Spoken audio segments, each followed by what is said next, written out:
Sampai dengan tahun 2019, lebih dari 90% pasokan energi primer di Indonesia berasal dari minyak bumi, batu bara, dan gas. Sementara itu, hanya sekitar 8% bersumber dari energi terbarukan. Di sektor kelistrikan saja, lebih dari 85% pasokan listrik di Indonesia masih berasal dari energi fosil. Padahal, Indonesia memiliki potensi energi terbarukan mencapai 432 gigawatt atau 8 kali dari total kapasitas pembangkit terpasang saat ini. Namun, hanya 10,3 gigawatt energi terbarukan yang sudah dimanfaatkan secara komersial hingga saat ini. Mengapa Indonesia harus memulai untuk mengakselerasi transisi energi terbarukan sekarang? Tren global membuktikan biaya pembangkitan energi listrik dari energi terbarukan semakin kompetitif. Disrupsi teknologi di sektor energi terus berkembang, seperti teknologi pembangkit listrik tenaga surya yang dapat dikembangkan secara modular. Desentralisasi dan demokratisasi pembangkit ini dapat mengubah model bisnis kelistrikan Indonesia di masa depan, karena usaha pembangkitan dan distribusi listrik tidak harus lagi bergantung dari PLN. Lebih dari 1.000 institusi finansial dengan nilai aset lebih dari 11 triliun dolar Amerika Serikat sudah mulai melakukan divestasi aset di bidang energi berbasis fosil. Tren divestasi ini diiringi dengan peningkatan investasi energi terbarukan.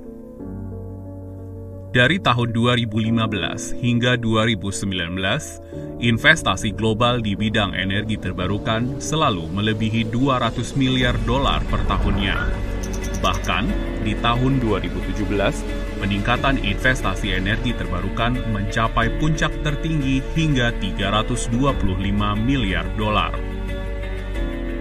Semakin kita menunda transisi energi terbarukan, maka akan semakin besar pula potensi jumlah aset pembangkit fosil yang akan terdampar dari disrupsi harga listrik energi terbarukan yang semakin kompetitif, hingga pada akhirnya akan menjadi beban ekonomi nasional.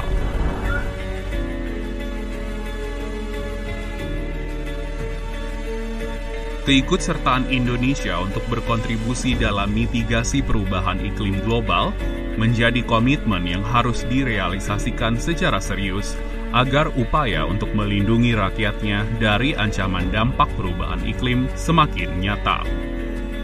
Berdasarkan rencana pembangunan, Indonesia mengemukakan dapat mencapai target NDC di tahun 2030. Namun, target NDC yang diratifikasi Indonesia sendiri dinilai masih belum cukup untuk mencapai target Perjanjian Paris. Sehingga dapat dikatakan bahwa Indonesia belum cukup ambisius dalam menjalankan komitmennya. Berdasarkan faktor tersebut, transisi energi berbasis energi terbarukan di Indonesia menjadi semakin mendesak untuk dilakukan. Dengan transisi energi, Indonesia berkesempatan untuk meningkatkan ketahanan energi secara berkelanjutan dan dapat merealisasikan kontribusinya secara signifikan dalam menurunkan emisi gas rumah kaca serta mendorong kegiatan produktif dengan akses energi berkualitas. Di banyak negara, proses transisi energi sudah mulai dilakukan dan dipersiapkan, karena dalam bertransisi tentu akan membutuhkan waktu yang tidak sebentar. Perubahan ini perlu dimulai sejak dini dan melibatkan semua pemangku kepentingan agar dampak dari transisi yang dilakukan dapat dikelola dengan baik. Kita sebagai masyarakat memiliki peran penting untuk mendorong dan mendukung upaya transisi energi di tanah air, dengan mendesak pemerintah untuk meningkatkan bauran energi terbarukan yang lebih agresif dan menyusun peta jalan transisi energi nasional. PLN sebagai satu-satunya perusahaan listrik di Nusantara harus bisa menyediakan dan memfasilitasi listrik dan akses energi terbarukan bagi konsumen dan industri. Kita juga bisa mulai memanfaatkan teknologi energi terbarukan seperti surya atap untuk dapat melistriki rumah, perkantoran, dan tempat beraktivitas lainnya.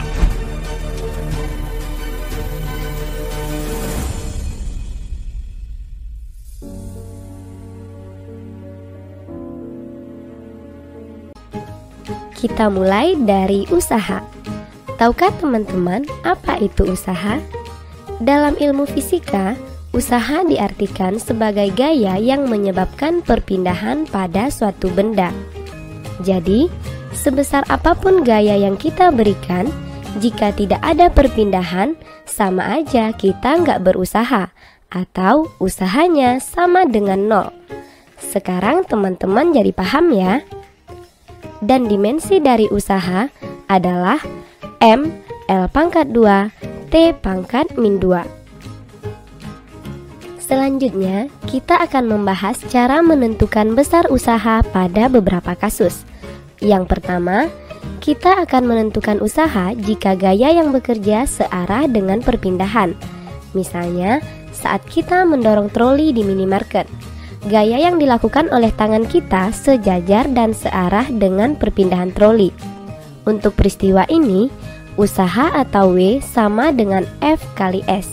Dengan W adalah usaha satuannya Joule, F gaya yang bekerja pada benda dalam Newton, dan S perpindahan yang dialami benda yang satuannya meter. Kasus kedua, jika gaya yang bekerja membentuk sudut dengan arah perpindahan. Contohnya, saat kita memindahkan tumpukan buku dengan bak mobil-mobilan yang ada di lantai. Gaya yang dilakukan oleh tangan kita saat menarik bak mobil-mobilan akan membentuk sudut terhadap lantai. Maka, usaha atau W sama dengan F cos alfa kali S, dengan alfa adalah sudut antara arah gaya dan arah perpindahan. Berikutnya, arah gaya yang bekerja tegak lurus dengan perpindahan. Misalnya, seorang porter mengangkat barang dari lantai dan memindahkannya ke suatu tempat secara horizontal. Maka, gaya yang dilakukan akan tegak lurus dengan arah perpindahan. Pada kasus ini, besar usaha atau W sama dengan F cos alfa kali S. Karena antara gaya dan arah perpindahan membentuk sudut 90 derajat dan cos 90 itu 0, maka W sama dengan 0. Lalu bagaimana jika arah gaya yang bekerja berlawanan dengan arah perpindahan? Contohnya saat kita menggunakan treadmill. Gaya yang dilakukan telapak kaki kita bergesekan dengan lintasan treadmill. Untuk kasus ini, kita masih menggunakan rumus yang sama, yaitu W sama dengan F cos alfa dikali S. Alfa besarnya 180 derajat, cos 180 itu min 1, sehingga W sama dengan min F dikali S, atau usaha akan bernilai negatif. Kemudian, besarnya usaha jika gaya yang bekerja tidak menyebabkan perpindahan, seperti saat kita mencoba mendorong tebing yang berdiri kokoh dan tebing tidak berpindah. Ingat ya, tadi kita udah bahas, meskipun gaya yang kita berikan besar, namun jika gaya tersebut tidak menyebabkan perpindahan, maka kita dikatakan tidak berusaha atau W sama dengan 0. Yang terakhir, menentukan usaha berdasarkan grafik F delta X. Penyelesaiannya sederhana saja teman-teman. Kita cukup menghitung luas daerah di bawah grafik. Nah, itulah beberapa cara menentukan besarnya usaha. Bisa dimengerti ya teman-teman? Pembahasan kita selanjutnya adalah energi. Energi merupakan kemampuan untuk melakukan usaha. Jadi, usaha dan energi saling berhubungan ya. Kita bisa melakukan usaha jika ada energi. Dimensi energi adalah M, L pangkat 2, T pangkat min 2. Energi ada beberapa bentuk, tapi di video kali ini kita akan membahas energi potensial, energi kinetik, dan gabungan keduanya atau energi mekanik. Kita bahas dari energi potensial. Energi potensial adalah energi yang timbul karena kedudukan atau posisi benda terhadap titik acuan. Misalnya, posisi pengendara sepeda saat menanjak bukit atau kedudukan buah kelapa di pohonnya. Energi potensial terbagi dua. Yang pertama, energi potensial gravitasi, yaitu energi potensial yang timbul karena adanya gaya gravitasi. Energi potensial gravitasi dituliskan dalam persamaan EP sama dengan M kali G kali H. Dengan EP adalah energi potensial satuannya Joule, M massa dalam kilogram, G percepatan gravitasi dalam meter per sekon kuadrat, dan H ketinggian benda dalam satuan meter. Yang kedua, energi potensial pegas. Energi potensial pegas adalah energi potensial yang tersimpan akibat perubahan bentuk pegas, baik karena ditarik atau didorong. Energi potensial pegas dihitung dengan rumus EP sama dengan setengah F delta X sama dengan setengah K kali delta X kuadrat. EP adalah energi potensial satuannya Joule, F gaya yang menarik atau mendorong pegas dalam satuan Newton, K konstanta pegas dalam Newton per meter, dan delta X yang satuannya meter. Selanjutnya, energi kinetik atau energi yang dimiliki suatu benda karena gerakannya. Semakin cepat benda bergerak, semakin besar energi kinetik yang dimiliki benda, dan sebaliknya. Energi kinetik dihitung dengan rumus EK sama dengan setengah mv kuadrat. EK adalah energi kinetik satuannya Joule, M massa dalam kilogram, dan V kecepatan satuannya meter per sekon. Yang ketiga, energi mekanik. Energi mekanik adalah energi yang dimiliki benda karena sifat geraknya. Energi mekanik adalah energi kinetik ditambah energi potensial, sama dengan setengah mv kuadrat tambah M kali G kali H. Jadi, teman-teman udah tahu ya, apa itu usaha dan energi dalam fisika. Nah, sekarang mari kita bahas hubungan usaha dan energi. Yang pertama, hubungan usaha dengan energi kinetik. Usaha sama dengan perubahan energi kinetik. W sama dengan delta EK sama dengan EK2 kurang EK1. EK sama dengan setengah mv kuadrat. Jadi, W sama dengan setengah M dikali V2 kuadrat kurang V1 kuadrat. Yang kedua, hubungan usaha dan energi potensial. Usaha sama dengan perubahan energi potensial.